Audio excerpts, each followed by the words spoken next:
வணக்கம். இன்றைக்கு நான் மறுபடியும் ஒரு ஓவிய கண்காட்சியை பற்றித்தான் பேச போகிறேன். வாசகன் என்றவரை பற்றி ஏற்கனவே நான் முதல் கூறியிருக்கிறேன். அவருடைய இன்னொரு ஓவிய கண்காட்சியை பற்றித்தான் இன்றைக்கு கூறப்போகிறேன்.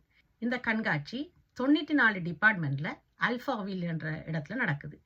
13 மார்ச்ல இருந்து 9 ஏப்ரல் வரைக்கும் இந்த கண்காட்சி நடக்குது. வாசகனுடைய கண்காட்சி மட்டுமல்லாது ஏனையவர்களுடைய கண்காட்சியும் இங்க நடைபெறுது. கண்காட்சி மட்டுமல்லாமல் அங்க அத்திலியையும் நடைபெறுது. குழந்தைகளுக்கான பெரியவர்களுக்கான அத்திலியெல்லாம் நடைபெறுது.